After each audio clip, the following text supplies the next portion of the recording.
வணக்கம் நண்பர்களை. இசை விஷால் சீரியல் சும்மா பரபரப்பா போயிட்டு இருக்குன்னு சொல்லலாங்க. பரபரப்பான கட்டத்துல நம்ம விஷால் ரம்யாவின் கண்ணீர் அஞ்சலி போஸ்டரை பார்த்து அரண்டு போய் நிக்கிறாங்க. ஒரு கட்டத்துல ரம்யா வீட்டுக்கு போயும் துக்கம் விசாரிக்கிறாங்க. நம்ம ஸ்ரீஜாட்ட உடனே சொல்லி ஆகணும், ஸ்ரீஜாவும் ரம்யாவும் உயிருக்கு உயிரான நண்பர்கள் அப்படின்னு அந்த இடத்துல வீட்டுக்கு ஓடி நம்ம ஸ்ரீஜாட்ட உன் ஃப்ரெண்டு ரம்யா இல்லை, அவங்க இறந்துட்டாங்க அப்படின்னு சொல்ல நேரம் நம்ம இசை மறைஞ்சு நின்று கேட்குறாங்க, விஷால் நீ என்னது ஸ்ரீஜா கிட்ட பேசிட்டு இருக்க, இந்த ரம்யா இறந்ததையா சொல்லிட்டு இருக்க, அது ஒரு பெரிய கதை. ரம்யா இறந்தானா அதுக்கு காரணமே இந்த ஸ்ரீஜா தான் அப்படின்னு அந்த இடத்துல இதை எப்படி வெளியே கொண்டு வர அப்படின்னு அந்த ஹாஸ்பிட்டலுக்கு போய் சிசிடி ஃபுட்டேஜை கேட்டு பார்க்கலாம் அப்படின்னு அந்த இடத்துல ஆராய தொடங்குறாங்க.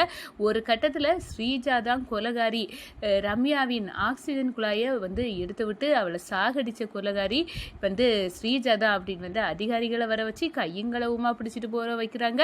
ஒரு கட்டத்தில் உன்னை விட மாட்டேன்டி, என்னை போலீஸில் மாட்டி விட்டுட்டல அப்படின்னு கொந்தளிக்கிறாங்க. நம்ம விஷால் உயிருக்கு உயிரான உன் ஃப்ரெண்டையே நீ போட்டு தள்ளிட்டியா, அப்போ நீ நல்லவ கிடையாதா, நல்ல காலம் உன் கழுத்து நான் தாலி கட்டாமல் தப்புனேன், இசை எவ்வளோ பெரிய என்னை காப்பாற்றிருக்கா அப்படின்னு அந்த இடத்துல இசையின் நேர்மை நம்ம விஷாலுக்கு புரிய வருதுங்க. அதை பற்றி தான் இந்த வீடியோக்குள்ளே பார்க்க போகிறோம். அதுக்கு முன்னாடி சேனலுக்கு லைக் அண்ட் சப்ஸ்கிரைப் பண்ணுங்கள் ஃப்ரெண்ட்ஸ். பக்கத்தில் இருக்க பெல் ஐக்கானையும் கிளிக் பண்ணுங்கள். அப்போ தான் நான் போடுற ஒவ்வொரு வீடியோவும் நோட்டிஃபிகேஷனாக உங்களுக்கு கிடைக்கும். வாங்க ஃப்ரெண்ட்ஸ் வீடியோக்குள்ளே போகலாம். ஃபஸ்ட்டு எடுத்த உடனே பார்த்தோன்னா ஒரு செம்ம அதிரடியான பரபரப்பு கட்டம் தான். பரபரப்பான கட்டத்தில் தான் நம்ம விஷால் அவங்க ஃப்ரெண்டோட சேர்ந்து போக நேரம் கண்ணீர் அஞ்சலி போஸ்டரை பார்க்குறாங்க.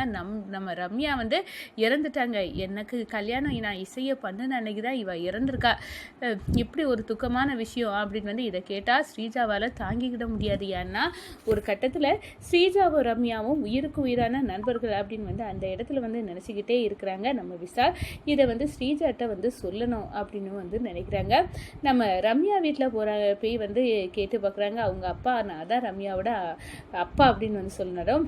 ரம்யா எனக்கு ஃப்ரெண்டு தான் அப்படின்னு அந்த சொல்ல நேரம், அப்படியா, எப்படி இறந்தாங்க, அவங்க ஹாஸ்பிட்டலில் தான் யாரோ ஆக்சிடென்ட் பண்ணி அட்மிட் ஆனாங்க, அங்கே தான் உயிருக்கு போராடி என் பொண்ணு இறந்துருக்கா, இந்த விஷயம் தெரிஞ்சு தான் நாங்களே வந்தோம் அப்படின்னு சொல்லுறாங்க. ஒரு கட்டத்தில் சரிங்க நாங்கள் கிளம்புறோம் அப்படின்னு விஷால் கிளம்பி வீட்டுக்கு நம்ம ஸ்ரீஜாவை தேடி போகிறாங்க. எதுக்காக இவை வந்ததும் வராதுமா, ஸ்ரீஜாவை தேடி போகிறான் அப்படின்னு நம்ம இசை ஃபாலோ பண்ணி போய் பார்க்குறாங்க. அப்போ தான் ஏய் ஸ்ரீஜா, உன்னோட ஃப்ரெண்டு ரம்யா இறந்துட்டா அப்படின்னு சொன்னேன், இது என்ன கொலை செய்ததே நான் தானே அப்படின்னு அப்படியா அப்படின்னு இவன்கிட்ட முன்னாடி நடிச்சே ஆகணும் அப்படின்னு சோவை காட்ட ஆரம்பிச்சிட்டாங்க நம்ம ஸ்ரீஜா. என்ன விஷால் சொல்கிற, என் ஃப்ரெண்டு ரம்யா இறந்துட்டாளா அப்படின்னு ஸ்ரீஜா வாயை பிளக்குறாங்க. என்னடி நீனே கொலை பண்ணிக்கிட்டு இப்போ ஒன்றும் தெரியாத மாதிரி வாயை பிளக்குறியா, நிச்சயமாக உன்னை கையுங்களவுமா உன்னோட முகத்திரையை கிழிக்கிறதுக்கு அத்தை முன்னாடி கிழிக்க இது ஒரு நல்ல வாய்ப்பு, இதை எப்படியாவது பயன்படுத்தணும் அப்படின்னு அந்த இடத்துல அந்த ஹாஸ்பிட்டலுக்கு போய் நம்ம எவிடன்ஸை கிரியேட் பண்ணால் என்ன, இந்த ஸ்ரீஜாவின் பித்தலாட்டத்தை நிரூபிக்க இதை விட ஒரு நல்ல வாய்ப்பு நம்மளுக்கு கிடையாது. விஷால் கண்மூடித்தனமாக ஸ்ரீஜா நல்லவ அப்படின்னு நம்பிட்டு இருக்கான். அதை வெளுத்தெடுக்கணும்னா வேற வழியே இல்லை. இவ தான் எல்லாத்துக்கும் எனக்கும் விஷாலுக்கும் உள்ள பிரச்சனைக்கு எல்லாம் காரணம். அன்னைக்கு இவருக்கு சட்டைக்கு பின்னாடி நான் எழுதி ஒட்டுனதும் என்ன கேட்டால் இந்த ஸ்ரீஜாவாக தான் இருக்கும் அப்படின்னு அந்த இடத்துல நினைக்கிறாங்க. இவளை வெளுத்தெடுக்க கண்டிப்பாக இப்போ நம்ம கிளம்பி ஆகணும் அப்படின்னு ஹாஸ்பிட்டலுக்கு போகிறாங்க. ஒரு கட்டத்தில் எங்களுக்கு சிசிடி ஃபுட்டேஜை காட்டணும் அப்படின்னு சொன்ன உடனே காட்ட மாட்டோம், எப்படி அப்படின்னு சொல்ல நேரம், இல்லை சாவில் சந்தேகம் இருக்குது, இல்லாட்டா ஹாஸ்பிட்டல் மேலே தான் கம்ப்ளைண்ட் பண்ண வேண்டியது வரும் அப்படின்னு சொல்ல நேரம் சிசிடி ஃபுட்டேஜ் ரம்யா அந்த ரூமில் இருந்த ஃபுட்டேஜை பார்க்க நேரம் நம்ம ஸ்ரீஜா வெள்ளை கூட்டம் மாட்டிக்கிட்டு வராங்க. ஒரு கட்டத்தில் பார்த்தோன்னா அந்த ஸ்ரீஜா உயிருக்கு போராடிட்டு இருந்த நம்ம ரம்யாவுக்கு மூச்சு குழாய் அந்த ஆக்சிஜனை எடுத்து விடுறாங்க. அதோட பார்த்தோன்னா அவங்க அப்படியே ஏங்கி சாகுறாங்க. இதை பார்க்குறாங்கங்க. இந்த எவிடன்ஸ் வேண்டும், இந்த பென்ட்ரைவில் மறைச்சி எடுக்கணும் அப்படின்னு சொல்லிட்டு, மேடம் இந்த கொலை இந்த ஹாஸ்பிட்டலில் தான் நடந்திருக்கு அப்படின்னா இவளை இப்போவுமே போலீஸில் வர வச்சு பிடிச்சி கொடுக்கணும். இவ எங்கள் ஹாஸ்பிட்டலுக்கு எங்களை நம்பி வந்த ஒரு உயிரை அநியாயமாக பறிச்சிருக்கா, இவ எங்கே இருக்கா மேடம் அப்படின்னு கேட்குறாங்க. அதான் நான் இங்கே வாங்க உங்களை கையங்களவுமா கூட்டிகிட்டு பிடிச்சி தரேன் அவளை அப்படின்னு வீட்டுக்கு கூட்டிகிட்டு வராங்க. வீட்டுக்கு போலீஸை பார்த்த உடனே எதுக்காக இசை இப்போ போலீஸோட வந்திருக்கான்னு தெரியலையே, நம்ம இவட்ட சண்டை போட்டுட்டு தெரியுமே, நம்மளை தான் மாட்டி விட இவ போலீஸோடி வந்திருக்காளா அப்படின்னு விஷால் பேரஞ்சது கணங்கா நிற்கிறாங்க. ஒரு கட்டத்தில் சுபத்ரா கேட்குறாங்க, எதுக்கம்மா இசை இப்போ அதிகாரியெல்லாம் வந்திருக்காங்களா அப்படின்னு வந்து கேட்க நேரம், பயப்படாதுங்க அத்தை, இந்த வீட்டில் ஒரு கொலகாரி இருக்கா, அவளை வந்து பிடிச்சி கொடுக்க தான் நான் கூட்டிகிட்டு வந்திருக்கேன். இந்த வீட்டில் கொலகாரியாமா அப்படின்னு வந்து கேட்க நேரம் வாயை பிளக்குறாங்க.